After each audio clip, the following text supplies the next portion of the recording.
Bismillahirrahmanirrahim. Alhamdulillahirabbil alamin. Allahumma salli wa sallim wa barik ala sayyidi sadat qutbil bidayati wan nihayat khalifatillah fi khuzainil ardi was samawat wa ala alihi wa sahbihi ma damati sadat wal qadat salatan tafdahu lana biha wa bal khairati was sa'adat fi darid dunya wa fi daril ma'ad wa barik lana biha fi umrina wa rizqina wa awladina wa ala ikhwanina minal mu'minin wal mu'minat wal muslimin wal muslimat aina ma kanu bi jami'il jihad wal bilad wa tunjina biha wa iyyahum min jami'il ahwani wal afat wa min شر الحياة وشر الممات يا والي الحسنة وقاضي الحاجات.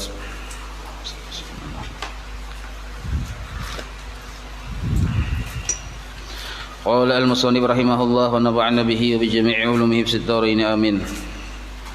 Halaman 137 nomor 5, memuji diri sendiri. Termasuk penyakit lidah yang dilarang di lidah kita, yaitu yang nomor 5, memuji diri sendiri. Nah, sebelum itu kita baca, kita balik sehalaman sebelumnya. Itu tertinggal bacaan halaman 134 tuh, nah. Paling bawah ada yang nomor 2 yang tulisan halus adalah.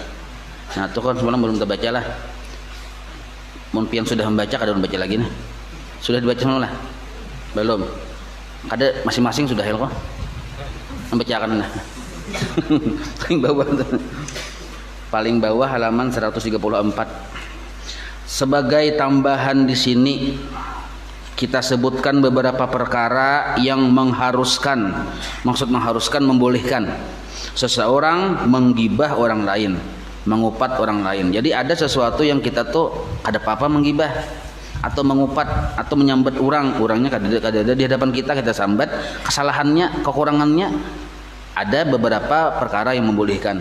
Pertama, ketika mengadukan hal kezaliman orang lain terhadap kita di hadapan hakim.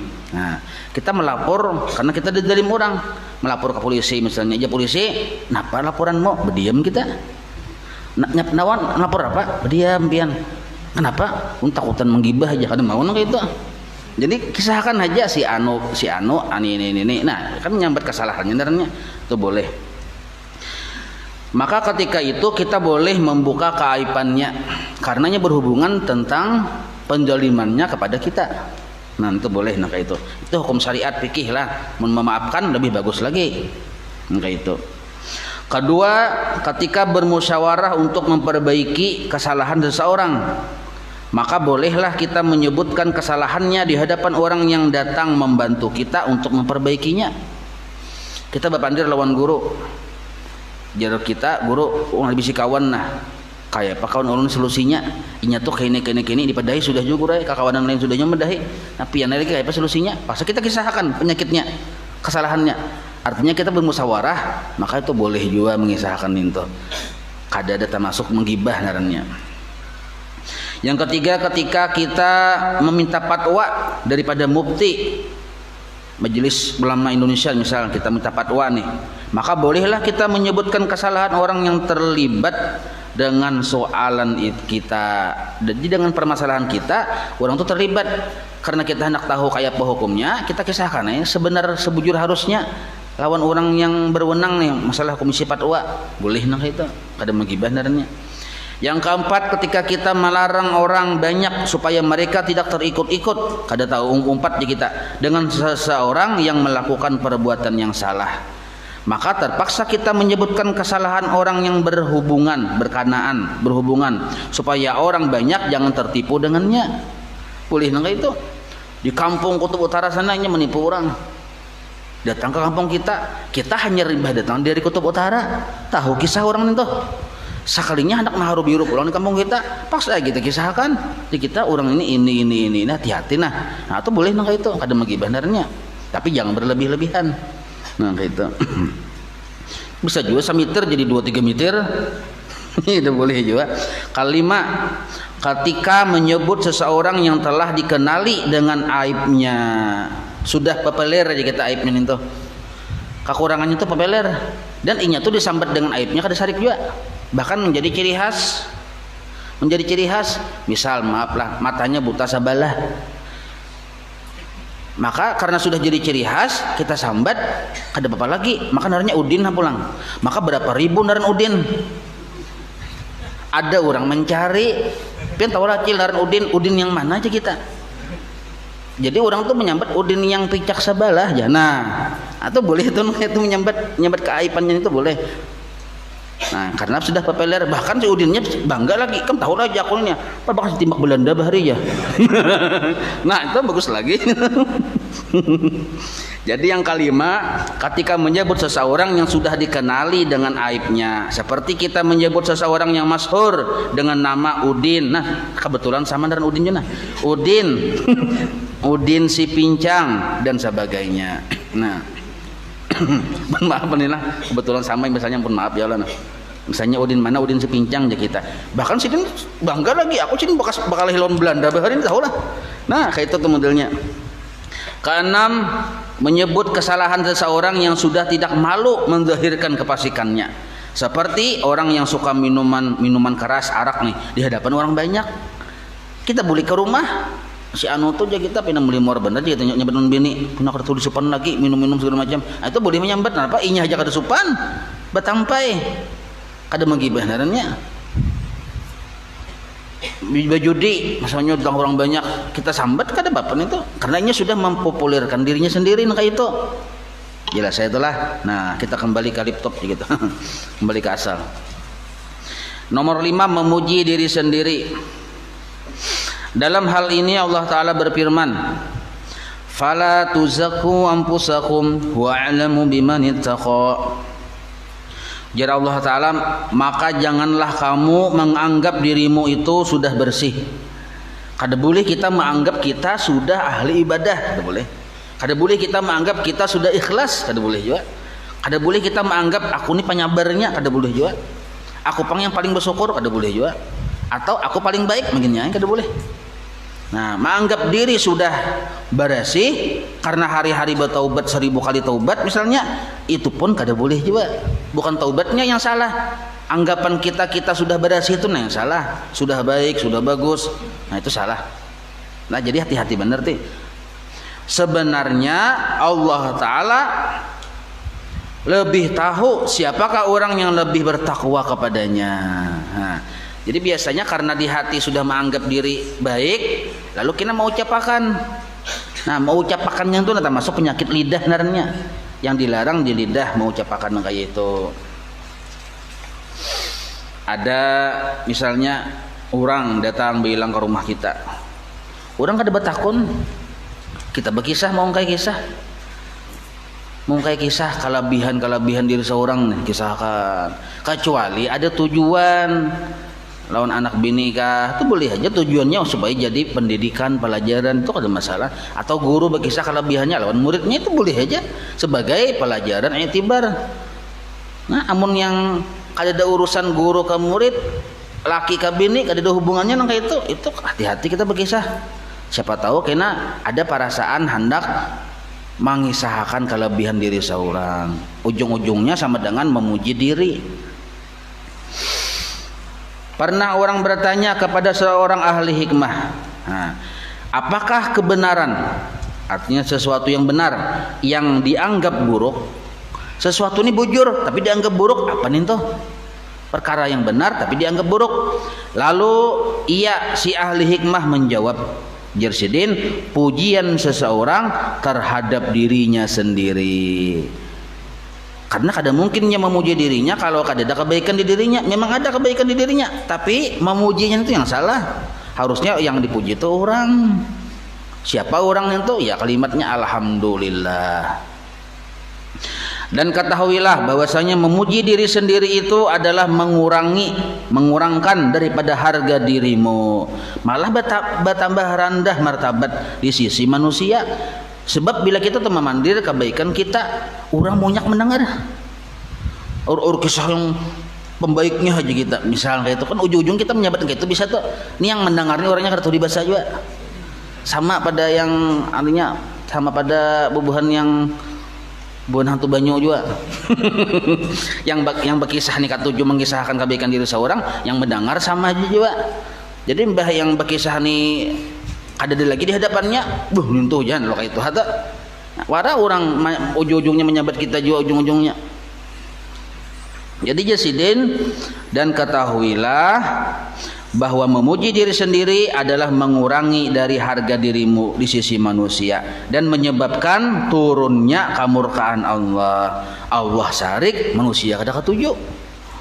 Apabila engkau mau tahu bahwa pujianmu terhadap dirimu sendiri itu tidak menambah martabatmu di sisi orang lain, coba aja sidin. Engkau lihat ketika ada orang lain yang memuji dirinya di hadapanmu, orang tuh memuji kita di hadapan, orang tuh memuji dirinya di hadapan kita. Coba lihat perasaan kita kayak apa aja sidin. Ia menyebut-nyebutkan kelebihan pangkat dan hartanya. Pangkatnya yang tinggi kisahakannya, hartanya yang banyak kisahakannya. Coba engkau rasakan betapa beratnya hatimu menerima ucapannya. Hati betapa berat tuh munyak ya kita. Berkisah cakap memberikan ya kalau. Nah, malah mengacari naham seakan-akan engkau menerima sesuatu beban yang sangat berat. Artinya kita tuh malas mendengari sebenarnya. Nah, setelah itu lidahmu pun akan mencacinya. Sebaiknya saja ia berpindah dari sisimu. Nah, artinya ya kita nih ampi-ampi ya sudah orang mengisahkan diri seorang. Nah, itu tuh kita yang mendengarnya kayak itu biasanya menyimpulkan. Nah, begitulah halnya apabila engkau memuji dirimu sendiri di hadapan orang lain, mereka pun sebenarnya sama mencela engkau di dalam hati mereka ketika engkau masih berada di hadapan mereka. Mencela di hati dulu, bila sudah kadada kita diucapkannya nyentuh japin apa iyanya aja. Nah, ya kalau jadi paling bagus bisa berdiam jawaban. Paling bagus sudah. Kemudian mereka akan mencela engkau pula dengan mulut apabila engkau telah berpindah dari sisi mereka.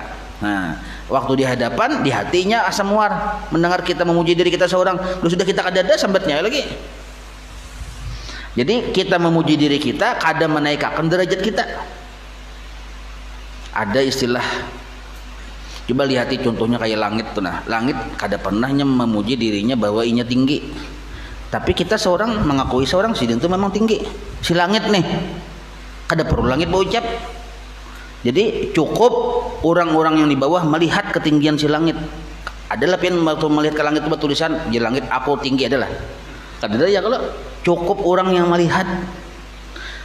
Jadi turuti langit kada pernah inya berkisah-kisah bahwa inya tinggi, tapi seluruh makhluk yang di bawahnya mengakui langit itu tinggi. Nah, ini tuh. Yang keenam, malaknat, menyumpahi ya kita. Ujar yang bahasa orang bari, cilaka ya. Sebenarnya pina. Bisa pian kuitan kasasarikan anak yang cilaka ya. Nah, kepacul gigi palsu. Jangan sekali-kali engkau melaknat sesuatu daripada makhluk Allah Ta'ala, apalagi anak-anak bini seorang, sama ada binatang atau manusia, kada boleh dilaknat. Dan jangan engkau hukumkan secara pasti atas seseorang daripada ahli kiblat, maksudnya seorang muslim, bahwa ia telah menjadi kafir atau munafik. Kasasarikan kafir nyawan ini aja kada boleh, munafik nyawan ini aja kada boleh juga. Karena Allah Ta'ala saja yang mengetahui apa yang tersembunyi di dalam hatinya. Kada boleh kita mempunis orang tua kafir, kada boleh. Maka jangan engkau campur. Nah, seandainya bang ada permasalahan misalnya lah, orang ini memenuhi kriteria kafir misalnya dalam ilmu, kan ada dalam kitab Sulamut Topik, bila orang nang kene maka murtad. Nah, lalu orang itu memenuhi kriteria nang kayak itu, ada betakon orang lain pulang tentang dirinya kayak hukumnya togoro aja misalnya. Nah, jangan kita bertujuan ke dirinya, kita berumum aja kita apabila seseorang sifatnya nang kayak ini dalam kitab itu dihukumi murtad seseorang. Inya bang belum tentu inya kada tahu kita. Nah, itu ada boleh. Oh inya kah aja kita ujar gurunya juga. Oh inya kah aja. Mungkin itu tuh inya tuh kafir tuh aja. Nah, itu kada boleh, itu bertujuan nang kayak itu. Paham lah ini. Nah, jadi berumum aja sifatnya. Maka jangan engkau campur tangan dalam urusan antara mereka yang kita punis kafir tadi dengan Allah Ta'ala. Urusan hati mereka, urusannya dengan Allah, bukan dengan kita. Dan ketahuilah bahwa nanti pada hari kiamat engkau tidak akan ditanya kenapa engkau tidak melaknat si fulan bin si fulan. Nah, si Fulan bin si Fulan, kenapa nyawa kada melaknat si anu, kada menyumpahi si anu, kita kada ditanya nih tuh. Artinya melaknat itu kada disuruh, itu maksudnya. Dan kenapa engkau diam dari menyebut-nyebut kejahatannya, kada juga ditanya. Bahkan engkau tidak akan pernah ditanya sekalipun, sekali-kali kita kada pernah ditanya, kenapa engkau tidak pernah melaknat iblis seumur hidupmu. Iblis itu kan sudah bergelar laknatullah. Seandainya kita melaknat kan kada apa-apa. Lalu kita kada melaknat, ya tuh kada ditakuni Tuhan. Ya Tuhan, kenapa nyawa kada pernah melaknat iblis? Kada pernah, padahal iblis itu musuhku ya Tuhan. Kada pernah. Nah, kalau orang sufi kada waninya melaknat iblis. Kenapa? Karena iblis itu makhluk Allah yang ada hikmahnya. Napa hikmahnya? Barakat iblis, orang-orang hamba Allah ini menjadi wali Allah, banyak barakat iblis. Sebabnya tuh engkau tidak ditanya dengan demikian pada hari kiamat nanti. Urusan melaknat itu nak ada ditanya. Tetapi jika engkau telah melaknat seseorang, maka engkau pasti akan ditanya. Amun kita kada melaknat kada ditanya, tapi amun kita melaknat pasti ditanya. Kenapa engkau melaknat akan dia? Kenapa engkau mempunis orang itu kafir? Kenapa mempunis munafik? Itu ditakuni kenapa? Kenapa? Sebab orang yang dipunis ini tentu piannya betalinga, bamata, baparasaan. Ya kalau pasti inyak ini baparasaan, mah aku jadi pedagang orang kafir aja. Mah aku disembati ini aja. Coba kata-kata itu tertuju kepada kita kayak paparasaan kita. Nah kayak itu juga orang. Maka janganlah engkau melaknat apapun daripada makhluk Allah Ta'ala ini.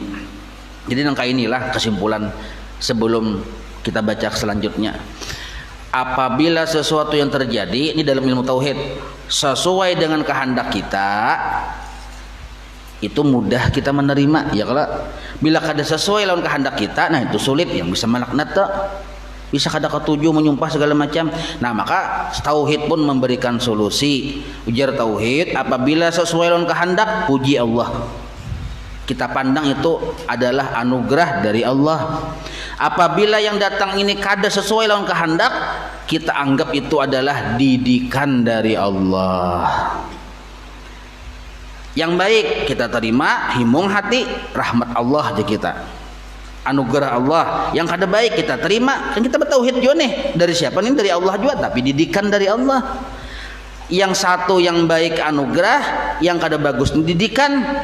Arti didikan itu Tuhan melatih kita bersabar, melatih kita bersangka baik, itu maksud didikan naranya. Maka amun yang sama-sama pada bagus, ini anugerah, ini didikan bagus jual kok. Maka kasatu kedua-duanya ini amun dihimpun dikacak jadi satu, ya rahmat naranya.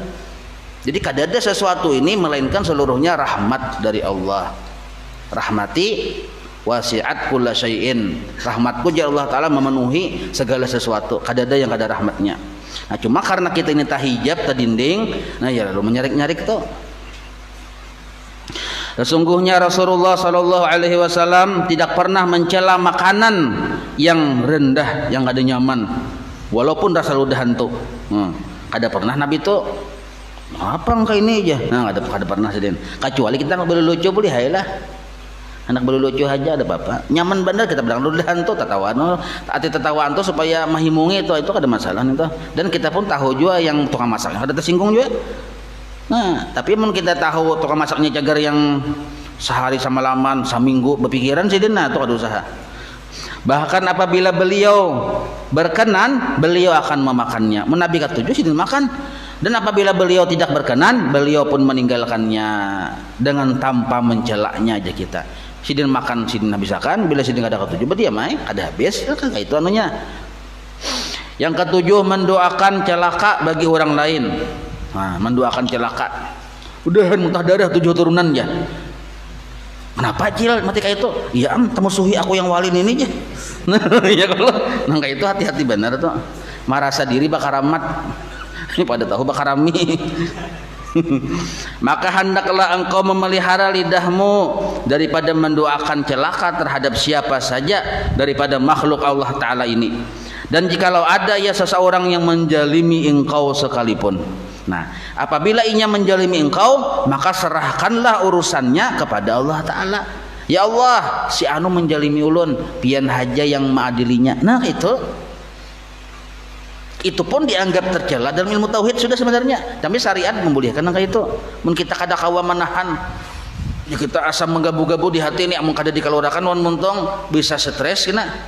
Pas saya bocap, ya Allah si anu nah menjalim ulun, pian dia yang maadilinya, menulun la haula wala quwata. Bagus nangka itu. Daripada kita yang mencela-cela, mencaci-caci segala macam membalas. Sebab bila membalas boleh dalam ilmu fikih, tapi harus sama persentasenya. Orang mendalim kita 70%, balasannya wajib 70% juga. Kita ini bisa lebih 70%, orang kita 110 persenannya. Nah itu yang bisa. Jadi kita orang menjalin kita, kita pun menjalin orang tanpa kita sadari. Nah, jadi maka hendaklah engkau memelihara lidahmu daripada mendoakan celaka terhadap siapa saja daripada makhluk Allah Ta'ala. Dan jikalau ada ya seseorang yang mendalimi engkau, maka serahkanlah urusannya kepada Allah Ta'ala. Karena ada disebutkan di dalam sebuah hadis, innal mazluma la yad'u ila zalimihi hatta yukafi'ahu thumma yakuna lidzalimi fadlun indahu yudhalibuhu bihi yaumal qiyamah. Nah artinya sesungguhnya orang yang terkena zalim itu, orang nih karena zalim biasanya mendoakan celaka atas orang yang menzaliminya, mendoakan celaka, sehingga terjadilah sesuatu kecelakaan yang akan dibalakan ke atas orang yang zalim itu, dan kecelakaan itu ternyata melebihi dari balasan yang patut diterimanya. Melebihi. Orang itu mengambil rukunya sabilah, diduakannya diranjah mobil truk yang benar 12 itu kan lebih benar ya kalau mak ngalihai udahan jadi raja motor truk yang ban 12 itu aja. Nah pegarang kai aja rokok kok hilang sebilah, aku curiga orang tuh mengambil. Maka orang yang pada mulanya zalim tadi asalnya sidin karena zalim, telah terkena zalim pula. Nah orang yang pada mulanya zalim sidin menjalim, akhirnya ujung-ujungnya sidin pun terkena zalim juga. Lalu ia pun akan menuntut haknya karena pada hari kiamat nanti ke atas orang yang kena zalim yang mendoakan celaka atas dirinya. Lalu saling bertuntutan akhirnya. Nyawa kenapa anakku? Nyawa pang kenapa anu aja? Nah, nyawa pang ya. Nah, lalu nyawa akhirnya.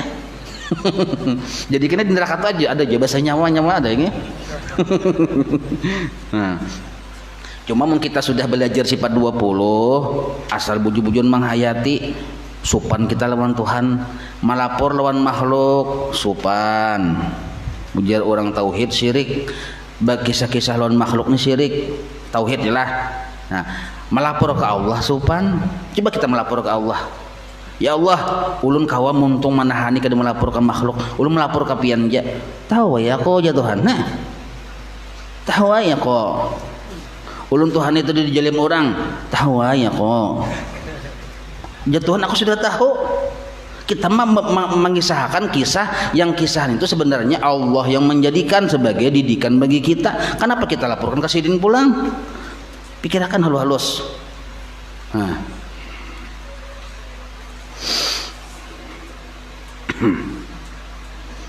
Ada seseorang yang sangat memaki, ini kisahnya, orang ini memaki Al-Hajjaj. Al-Hajjaj ini raja yang zalim. Punya ada ulama kada sependapat lawannya dibunuhnya. Orang-orang salih kada sependapat lawan caranya dibunuhnya. Zalim benar. Ini ada di sejarah lah, mungkin rajin membaca sejarah, tak baca kisahnya. Maka berkata kepadanya oleh seseorang ulama.